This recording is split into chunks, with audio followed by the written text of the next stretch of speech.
तो नमस्कार दोस्तों, आप सभी का फिर से एक बार और स्वागत है हमारे YouTube चैनल भोजपुरी पेज में। और मैं हूं आप सबका दोस्त भाई अजित यादव। दोस्तों देखिए, आज रितेश पांडे जी का जन्मदिन है और साथ ही साथ उनका शादी का सालगिरह भी है। तो दोस्तों देखिए, खेसारी लाल यादव जी उनके जन्मदिन पर और शादी के सालगिरह पर बधाई दिए हैं।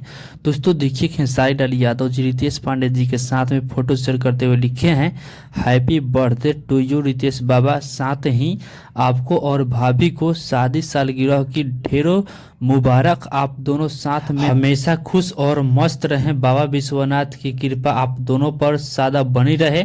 जन्मदिन और शादी सालगिरह पर आप दोनों को ढेरों खुशियां और प्यार। Love you. तो दोस्तों देखिए, आप लोग खेसारी लाल यादव जी ने रितेश पांडे जी के शादी सालगिरह पर और उनके जन्मदिन में बधाई दिए हैं। तो यदि आप लोग भी देना चाहते हैं रितेश पांडे जी के जन्मदिन और शादी सालगिरह के बधाई, तो आप लोग कमेंट बॉक्स में दे सकते हैं। बाकी मेरे भी तरफ से और मेरे भोजपुरी पेज के टीम की तरफ से रितेश पांडे जी के जन्मदिन की ढेर सारी शुभकामनाएं और शादी सालगिरह के भी ढेर सारी शुभकामनाएं। तो बाकी दोस्तों फिलहाल कही अपडेट है, आप लोग इसके बारे में क्या कहना चाहते हैं कमेंट बॉक्स में बताइएगा। और इसी के साथ हम इस वीडियो को समाप्त करते हैं। ये वीडियो अगर पसंद आया हो तो इस वीडियो को लाइक शेयर कीजिएगा। बाकी अभी तक हमारे इस चैनल को सब्सक्राइब नहीं किए हैं तो सब्सक्राइब ही कर लीजिएगा, क्योंकि इस चैनल पे भोजपुरी इंडस्ट्री के हर एक अपडेट सबसे पहले आप सभी को मिलेगा।